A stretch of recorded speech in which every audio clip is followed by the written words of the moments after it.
My name is John, and today we'll be reading Yes, They Are Coming for Your Guns by Bruce Bialosky on Townhall, posted April 1st, 2018. Bruce is the founder of the Republican Jewish Coalition of California.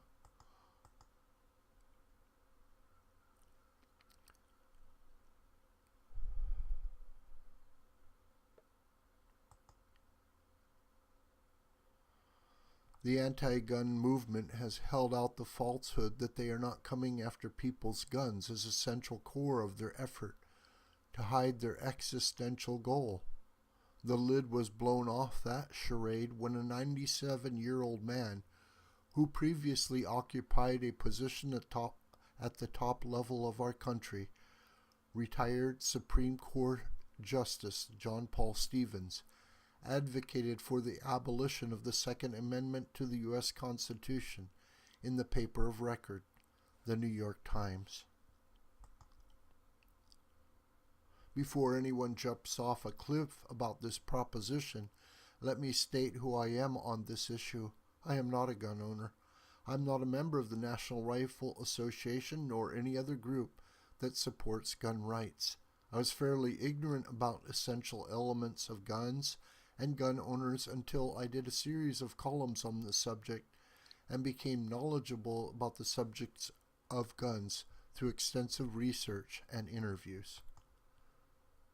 I strongly support the right to bear arms. I don't care about or believe that garbage about a well-armed militia.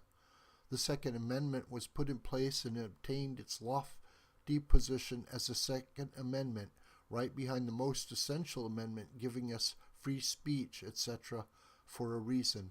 The people who founded this country did not trust government, even though they were possibly the most talented, intelligent, and capable group of people ever assembled for one cause. They lacked the arrogance of most people in government, that government was or is the answer.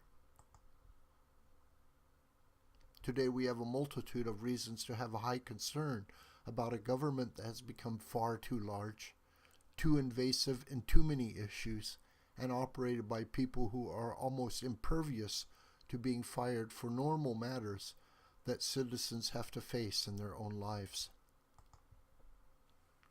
When I have discussions with people wanting to shrink the rights of gun owners, they discount this essential aspect of why citizens should be allowed to own guns.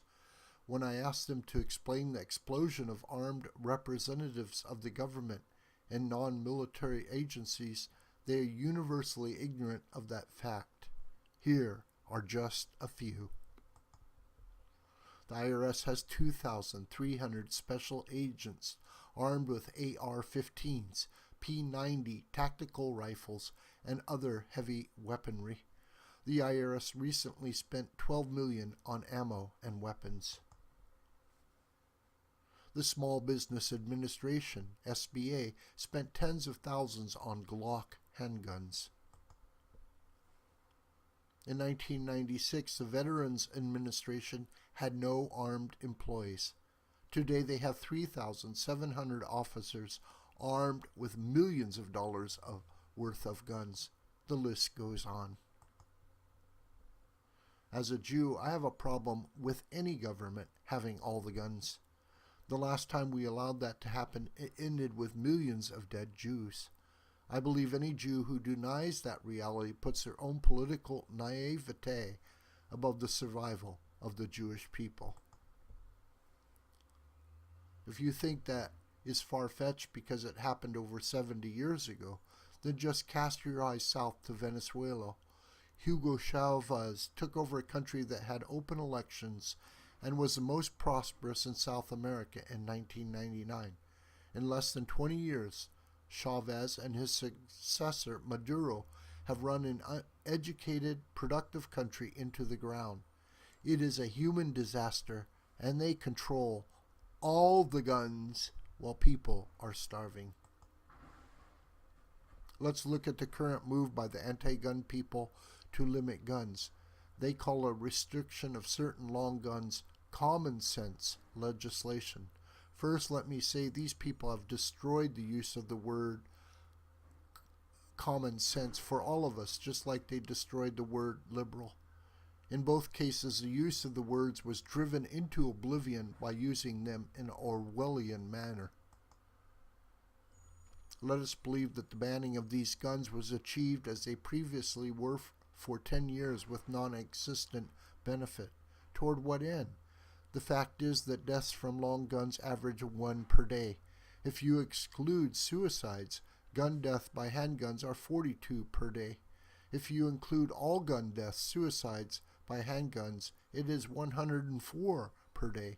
We are led to believe by their rhetoric that once the anti-gun goal of banning certain long guns has been achieved, guns responsible for 1 death per day, they will stop and not go after guns that are used to kill 104 people per day? Balderdash.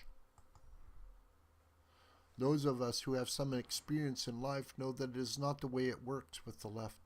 They play a long game and are happy to move the ball forward with many steps until they achieve their goal. That is how they moved a free market for medical care in America just 55 short years ago to a position that some states like California are toying with 100% government-run health care. There is an expression that can be used in this situation. If that ever happens, just shoot me. I don't trust the government, and this country was established on that bedrock principle. I don't trust the people who are lying to us about their true intentions or about gun control, just like they lied to us about government-run health care. They want all guns in the control of government-controlled apparatchiks, as Charlton Heston said, from my cold, dead hands. This video is a production of the School of the White Crane. My name is John Brooker, and you can reach me through commentary on this video or through my Gmail listed here. Please share this video with family and friends and on social media. May God richly bless you.